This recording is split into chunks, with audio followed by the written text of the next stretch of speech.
बांग्लादेश में जो हिंदू कत्लेआम हो रहा है, जो हिंदू जलाए जा रहे हैं, जो चुन चुन कर मंदिरों को निशाना बनाया जा रहा है, वो क्यों हो रहा है? वो कौन सी मानसिकता है? एक सवाल के साथ आज कार्यक्रम को इसलिए शुरू कर रही हूं क्योंकि ये समझने की आवश्यकता है कि जब आप भगवा को जलाने की बात करते हैं, जब आप एक धर्म की आइडेंटिटी को टारगेट करते हैं और फिर वैसे ही नारे आपके अपने ही देश के एक प्रतिष्ठित यूनिवर्सिटी में भगवा जलाने की बात करते हैं, जेएनयू की दीवारों पर भगवा जलाया जाएगा, मोदी शाह तेरी कब्र खुदेगी, ऐसे नारे लगाए जाते हैं, तो ये कौन सा माइंडसेट है? मैं सवाल पूछती हूं आप तमाम दर्शकों से, क्या ये वही जमाती माइंडसेट नहीं है?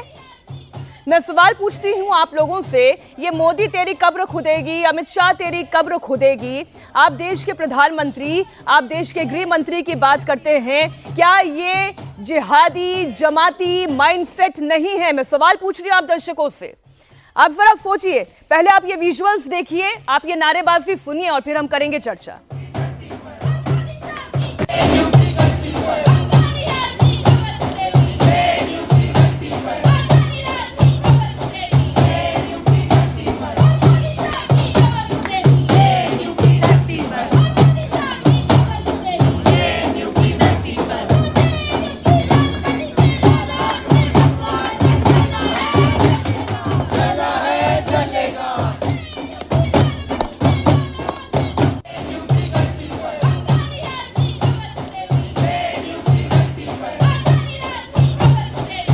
नारेबाजी क्यों हो रही है, इसका बैकग्राउंड भी आपको बता देती हूं। ये नारेबाजी उस देशद्रोह के आरोपी शलजल इमाम के समर्थन में हो रही है जिसने चिकन नेक को काटकर नॉर्थ ईस्ट को भारत से अलग करने की बात कही थी।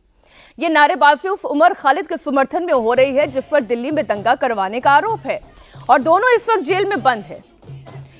और देश की सर्वोच्च अदालत यानी कि सुप्रीम कोर्ट दोनों की जमानत देने से इनकार करती है। सुप्रीम कोर्ट जमानत देने से इनकार करती है। यूएपीए के तहत ये मामला चलेगा, ये सुप्रीम कोर्ट कहती है, क्योंकि वो ये कहती है कि हमारे पास ऐसे सबूत सामने आए हैं जिससे इनका अपराध पहली ही नजर में गंभीर दिखाई देता है। और इनके समर्थन में नारे लग रहे हैं। आप समर्थन में नारे लगाइए, लेकिन भगवा को जलाने की बात क्यों कर रहे हैं? भगवा जला है, भगवा जलेगा, आप ये टारगेट क्यों कर रहे हैं? सर, इसी से चर्चा शुरू करते हैं। मोदी शाह तेरी कब्र खुदेगी अवधेश जी, और फिर ये कहते हैं कि अडानी अंबानी तेरी कब्र खुदेगी, उससे भी आप आगे बढ़ गए, भगवा तेरी कब्र खुदेगी। भगवा जला है, जलेगा, क्यों जलेगा भगवा? कौन है ये भगवा जलाने वाले? नहीं, इसमें तो संघी गुंडों से आज़ादी का भी नारा है, अगर आप पूरा देखेंगे ध्यान से। अब देखिए इसके चार मतलब, अब इस पर क्या टिप्पणी की जाए। अब या तो जेएनयू में ऐसे लोग हैं जिनको भगवा का महत्व नहीं मालूम है। भगवा केवल आरएसएस अपने उसमें लगाता नहीं, आरएसएस का कोई झंडा नहीं है। भगवा झंडा तो हमारे मंदिरों में आप चले जाओ, जगह जगह सब जगह भगवा लगा हुआ है। भगवा को ऋग्वेद से आज तक उसको प्रतीक माना गया है। भारत के सभी चक्रवर्ती राजाओं ने अपने ऊपर भगवा लगाया है, तो किसको जलाने की ये बात कर रहे हैं? मोदी जी, नरेंद्र मोदी, अमित शाह का विरोध तो चलो राजनीतिक रूप से उनको अधिकार है करने का, लेकिन कब्र खुदेगी। और अगर सुप्रीम कोर्ट ने जमानत नहीं दी है, सुप्रीम कोर्ट ने टिप्पणी की है कि आपने तो कहा कि अपराध नहीं, सुप्रीम कोर्ट ने कहा है कि यूएपीए की तरह जो परिभाषित परिभाषा है उसके तरह पहले प्रथम दृष्टया आतंकीकृत नजर आता है। आतंकीकृत बोला है, वो आतंकीकृत नजर आता है। उसकी सामग्री जुटाने से लेके योजना बनाने सब में इन्वॉल्वमेंट दिख रहा है। और वो सुप्रीम कोर्ट की पूरी टिप्पणी, और पहली बार टिप्पणी नहीं है, इससे कड़ी टिप्पणी हाईकोर्ट ने किया था। तो क्या सभी भगवा है?